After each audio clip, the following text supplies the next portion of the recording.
Hey, I'm really, really glad to have a new type of guest. In fact, a title I don't think we've had on before, which makes it extra, extra special. But Deena Piquion from Xerox, and her title is Chief Growth and Disruption Officer. And that disruption officer is pretty, the title is pretty exciting. So, Deena, welcome to podcast, and tell us a little bit more about what you do in that role at Xerox. Sure. Thank you, Jim. Happy to be here and thanks for having me. So, I was recently promoted about a year ago to Chief Growth and Disruption Officer, and I had the distinct honor of being able to pick my own title. And Chief Growth Very good. Officer and Chief Revenue Officer, Chief Commercial Officer, those are typically the ones that you hear with functions that I have. Right. But the disruption was really intentional for my group and for the company and where we are in our, history and our trajectory. Um, Xerox is going through a reinvention. We're reinventing our brand. We're reinventing our business model. And we have traditionally played in an industry that is in secular decline, right? We know that. Yeah. And so we don't want to be disrupted by the market alone. We want to, identify the market trends and disrupt ourselves internally to really be able to take advantage of the market landscape outside of us. So it was intentional, and it was a really great evolution of my role, and I think one that's possible for many other chief marketing officers. So I had been chief marketing officer for 2 years before I took on this expanded role, and it really became kind of the commercial fulcrum of the organization, working with the go-to-market leaders, the sales leaders, working with product engineering, service delivery, and consolidating some functions into one group so that we could really weigh in and Mhm. kind of really lean into that commercial journey at many different points, right? Everything Yeah. from brand to land to expand to retain to acquire, pricing, sales support, sales enablement, e-commerce, virtual sales, and kind of foundational to all of that is data, really like looking at the data we have Yeah. in our organization, market intelligence, as well as internal data, and using that more effectively so that we can, guide our reinvention with data and market trends. That is a lot, and I think, says a couple things to me. One is that sort of, I would say, a modern business, right? Any company of size, that has to think about it and worry about a lot of things. And the fact that you sort of purposely tying all that together and looking at the relationships between those functions, I think says a lot, and certainly the recognition that you have to have the right data to fuel it. That alone to me seems like a disruption because I think a lot of companies don't pull that together, for lots of reasons. They sort of live in their silos. So I think that's disruptive on its own. And you brought up this the idea of sort of reinvention, and I think that's relevant to Xerox because I think of Xerox, a couple ways. I think it's one of those brand names of is equivalent to the what you do in terms of what you've done in the print industry and what you've done just in terms of being a staple or an icon of office productivity, for decades. But also, I think of Xerox as sort of a key innovation company, right? I think Park and the labs, and there's a lot of lore and legend there. But I don't. I think as part of your reinvention, Renaissance brand journey, what is Xerox doing today? Because I think a lot of people may not know, right? They may think of Xerox in the terms I just shared, but what is Xerox doing to today to sort of um, keep it going? Yeah. So, um, this brand, I mean, it is an iconic brand. It's a Hmm. noun and a verb, but that's Right. a blessing and a challenge in its own right, right? Because if you want to shift the perception, you want to have the market understand new things that you're doing. It's hard to overcome what you were always synonymous with, which was copy and print in the case of Xerox, Right. right? Right. But today, I mean, we've really expanded everything that we do to focus on enabling the modern workforce and workplace to be productive, right? We are a B2B brand through and through, and it's all about enabling businesses. But the world has changed, and the workplace has changed, and people's needs have changed. And so we have a lot of different offerings that people don't know about yet. And it's our job now to educate them and make sure that they do understand that we have, AI powered platforms that deliver productivity or insights, um, workflow automation, all kinds of things to really help the modern business, Yeah. Yeah. overcome the challenges that they're seeing every day. And in addition to that, we've also expanded into adjacent markets. So we last fall we acquired IT Savvy, which is an IT solutions and Mhm. services company. Um, so we've now effectively become a very large IT solutions kind of VAR, right? A value Yeah. added reseller. We sell other people's technology as well as our own, right? We wrap that and bundle that with our own services for businesses. And you couple kind of the power of IT solutions with our print technology, print services, and our digital services that help digital transformation, productivity, workflow automation. Mhm. You've really got a very new Xerox in terms of the modern day challenges they can solve. Well, I'm it's interesting you bring up sort of the modern workplace. I'm in our Chicago office today, so behind me are offices and or, chairs and cubicles, and I was looking earlier for today for actually a piece of paper. I had to like I've got to take some notes here, and we it's great. We've got a bunch of people here today, and I'm here to meet some people, and there's no substitute for that. But the 90% of our time is spent disconnected, physically detached, and all over the place. So, yeah, just the acknowledgement of how we work as teams and as individual interface with individuals. There's no substitute for face to face. I mean, there's There just is no right. substitute. It will never go Never away. I mean, it exactly. I will was just never about go away. we were just It, about jinxed there, Dina. yeah, Like, yeah, it's never going away. So never. I mean, there's something very powerful about being able to look yeah, somebody in the eye and get a yeah, feel for yeah. the person, right? Yeah, but, so what else do you think is sort of changing? What sort of changes are you seeing out there? I mean, we've talked about hybrid work, for way too long. I'm so sick of talking about it. But I mean, I think some of these changes were underway, just sort of you know, the the connected worker, the connected devices. I think there's more and more connected devices out there. I mean, what are some other things that, you're seeing out there? Actually, I was going to bring up a book I saw here on the in the office, The World is Flat. That's another one. I don't know if anybody's familiar with that book. That feels like it's such an old book, but it was written by Thomas Friedman. It's a great book What? about sort of, you know, flatten the idea is we've sort of flattened the world out and become more connected. So might be timely. But what else are you kind of seeing out there kind of in from your customers and would you mind sharing a couple things that maybe are also that maybe we haven't heard about? They're sort of driving Yeah, some of the absolutely. I customer mean, focus.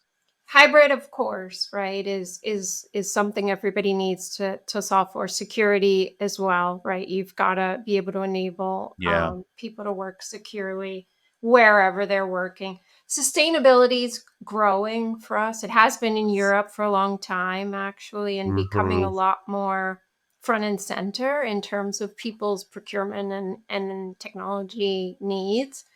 The footprint on Right. on the Right. world, right? And so we've changed even our own service delivery approach, for example, and incorporated augmented reality, not only to make things more efficient, but really to kind of reduce our carbon footprint in the world as well, in Mhm. terms of, the need to send out technicians physically um, all the time. So, those are kind of, I think, the trends people are familiar with.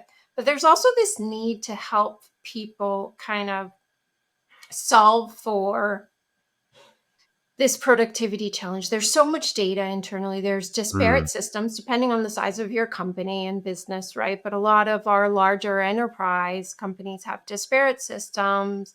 They have, they do work in silos. Not everybody has really integrated the way that they work. And so there's a real opportunity to go in and listen to a client's issues and pain points and develop for them. And we do that. I mean, we do that for companies as large as Fortune 500, and we do that for small law Yeah. offices or doctors' offices or churches Mhm. and local schools as well as large universities. So we can go in, we can assess kind of where data sits, whether it's structured or unstructured, document based or device based, gather that data, automate a workflow, whether it's something as simple as, accounts payable or something really Right. complex from in a warehouse or in a product and engineering workflow. So that's a And that's kind of the beauty of Xerox is that we've had this trust of clients for so long. It's a brand that's trusted. We've been in offices for over 100 years. We've been behind the firewall. We've been around the office cooler, and yeah. I think there's a trust in allowing us in to solve problems for our That's clients today. so Dina, that's a line I'm going to use, by the way. I've been behind the firewall. That is a great line. So I don't know how I've never heard that. So that's a great one. I got it. There's something I'm using later today for sure.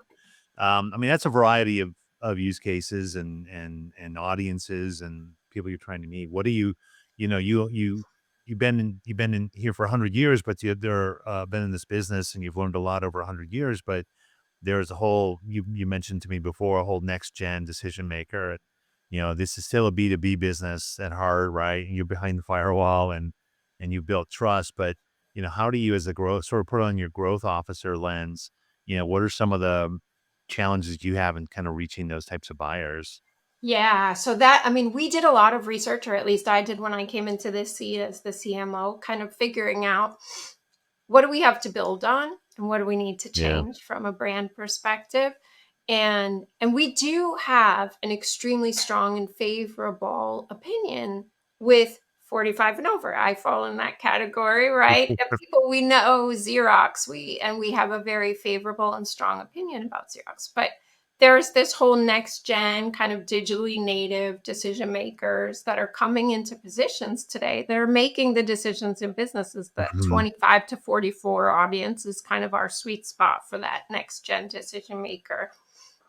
And they might know of Xerox, but it's not top of mind. It's not relevant for them. They're not very familiar with what we do. So it is really an opportunity for us to introduce ourselves, right? Reintroduce ourselves to some segments, but introduce ourselves to Mhm. others. And so what we've done is we've really focused on kind of a much bolder, more general, like bolder copy and visuals, a little bit punchier, a little bit funnier, making it intriguing for people to kind of think about, hey, Interesting. I Yeah. didn't know Xerox did that, or, I want to know more. Um, and really focusing around kind of we make work wherever work happens, right? Like expanding I love what it. we do for people, but staying very clearly in our B2B space about enabling workplace productivity. Oh my gosh, Dina, you're like throwing lines at me. I'm gonna use so much. We make work work. Like, that is great. That is That's our great. that's our tagline for our That is campaign so that we good. launched in the I love second it. half of 2023, and we're doubling down. Like, we tried a That lot is of so different good. things. We tested, we did a lot of out of home that Xerox wasn't usually, you didn't usually see ads in LaGuardia or JFK or on Yeah, buses or yeah, in bus yeah, stops about Xerox. But we did, we tried it. We tried some TikTok ads. We obviously used a yeah. lot of LinkedIn and relevant social platforms for us. Super. But we're evolving all of the time, and we just launched a new partnership with the Aramco Aston Martin Formula One team, really to kind of advance that narrative of, it's a sport of technology. We're a technology company. You might not think of us in that way, but we're integrating our technology into the sport of technology to make a team faster and more Very technical productive. sport. Yeah. That is great. So that's a great, it's such a, I just love the empathy and the listening that you're putting into it. I think that's so important. And so, but what are some things you're doing then sort of internally? So reinventing the brand and how you engage, but you really have to kind of, you've been reinventing yourselves. You mentioned, some of the services you're expanding into, and you mentioned data. You mentioned, data being, I hear this a lot, from other customers that, when they start to kind of break down what they really want to do and how they really want to work differently, how they want to make their own work, right? How do they start to fall back on the data that they don't have or that they need, or it's got to be cleaner. And, so how is that sort of manifesting inside the organization, if you don't So mind? I'm a data geek, by the way. I love data. Yeah. So I am not your typical, creative marketing person. And I love to surround myself with those people, but I love the data. Like I love Yeah. to see what the data tells us and how does that guide what we do. And you said earlier, kind of even just putting the groups together that I have together under Mhm. one umbrella is disruptive in and of itself. And it surfaced so many opportunities for us. So what started as a campaign to clean our data for marketing segmentation and email marketing and all of this turned into this much broader project for the organization where I now own client data, created a client data governance council, implemented a master data management system, a golden record for clients so that we can unify data from different sources, different systems. Remember, Xerox has acquired companies over, Right. Mm. decades, right? And we have different transactional systems as well as many different systems we use for service delivery, for client sentiment, different things. So we've unified all of our data into a data cloud, into a client data platform.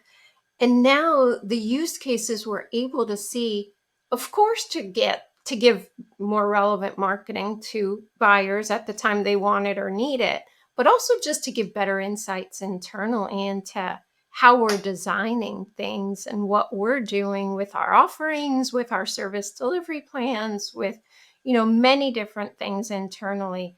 It's been great. And going through that exercise, and we're now in the process of layering on one of our own offerings on top of it as kind of client zero, so that when we go to the Right. market and say we can do this for you, Mr. or Mrs. CMO, I will be able to personally speak to how it's helped me, right? Yeah. That's great. I mean, I've seen that come together with, you mentioned the golden record. I mean, it's such a, I don't, so people who don't understand that a little bit, but an MDM, master data management, like if you, especially when acquisition, I could be, I could have my first name here, my last name there, my phone number somewhere else. And how do you tell that those 3 records are me, right? And so that's right, that's a challenge. I mean, you don't have to, and again, people I think been down this road or they wanna be driven this way. Yeah, they have to tackle those fundamental problems, but when you get it done and you actually see data, like supporting decisions, I mean, I've been in so many rooms, I think we all have, in so many meetings where the squeaky wheel gets the grease, or the extrovert beats out the introvert, or there's just inertia in companies. There's just like, well, we've always done it this way and we haven't Right. stopped to look at the data. So I just think it's something that we need to be reminded of constantly about what it really means to be data driven, because it sounds cool, but it's a lot of change that comes with it too. Like people have to give So up their much. assumptions. Yeah, and I mean, imagine for a 118-year-old company that's, been Yeah. successful for so long. Um, and people have done things that worked for a long time, but over Right. time, we've Right. acquired other companies, you've moved into different businesses, the world has changed, right? So it is making sure that fundamentally people need to challenge the status quo and allow our next steps to be data driven. um, and it's awesome when you think about how you organize this data and then what you can do, the power of what you can do, right? We've now created a predictive churn model where we can kind of proactively think about what are the indicators that a client might leave us, and how do we Mm, proactively, yeah. you know, go What and do we reach do out about to it? them Yeah. personally, right? Right. Or, pricing, we've now layered in an AI pricing model that helps us to maximize win rate, but also, enable us to maximize profit, right? So Yeah. it's that kind of Yeah. sweet spot. And there are so many other areas. We're now hosting AI workshops with salespeople and Salesforce, because that is our system of record Yeah. and our CRM, and that's where we've invested in our cloud data, our Yeah. client data platform. So we're doubling down, and we are working with them for them to see the day in the life of a sales rep at Xerox and Yeah. start thinking with us strategically about how do we augment that day in the life of a sales rep with agentic AI to make their life easier, right? To make their work better for them and make them more productive. Well, that's a great application of agentic and AI, and we're seeing that as well because what we're and it's great that you sort of start small. I think having those wins. I love this sort of these workshops that you talked about, or well, let's try it this way, and then you got to sort of crawl, walk, run with people, right? So they understand what it is. In fact, I was just having this conversation with somebody the other day who had not tried a chat GPT or a copilot. I said, well, hey, yeah, so you haven't tried this yet, and so you just start showing them, and then their minds start to go because they know their work, right? They know, but the disruption, right, is takes a little confidence building, and it's just small steps. And I think a lot of organizations look at that, and they're not trying to downsize, they're not trying to do more with less, they're trying to do way more with what they have, and so And I modernize, right? yeah, I mean, like the foundation of a modern sales or marketing organization is data today. It's yeah, just a fact, yeah, right? Like, yeah, yeah, and so I always tell my team crawl, walk, run, right? So like yeah, let's start small. So we yeah. often start with councils. Like we have, people nominated from sales to be in these AI workshops on a council. We had a marketing AI council that Oh, started with nice. some proof points and use That's cases. So I think it is important to find people that can be those change agents for you internally and can mhm. spread the word once they have those great stories to tell. Well, that's great. I like those sort of functional applications, of AI. So, Dina, what comes before crawl, walk, run? What? Do you know what that is? Cry. If you've had children, you know that it's cry. Then Yes. they crawl, walk, run. So, sometimes we have to point out, like how bad it is. Like you should be crying, and we got to motivate them. But anyways, this is great, Dina. I love like the disruption and growth you're fusing together. I really appreciate you sharing it. If there's one thing you could tell listeners, people kind of who were in your shoes maybe a few months ago, who were trying to grow and disrupt at the same time, what's sort of one piece of advice or one thing that you think they could do tomorrow? I would say develop some really key partnerships internally. I think that's been really helpful for me. Kind of CTO, Yeah, CFO yeah, partnerships are really important, right? They need to be on the journey with you. yeah. However your company is structured, whoever leads up IT and whoever pays the bills need to be on the journey with you. Definitely who pays the bills. So, well, Dina, thanks so much. Thanks for sharing again. And I look forward to seeing what you guys are going to disrupt next. Thanks, Jim. All Thanks for right. having me. Take care. You've been listening to What If, So What, a digital strategy podcast from Proficient with Jim Hertzfeld. We want to thank our Proficient colleagues J.D. Norman and Rick Bauer for our music. Subscribe to the podcast and don't miss a single episode.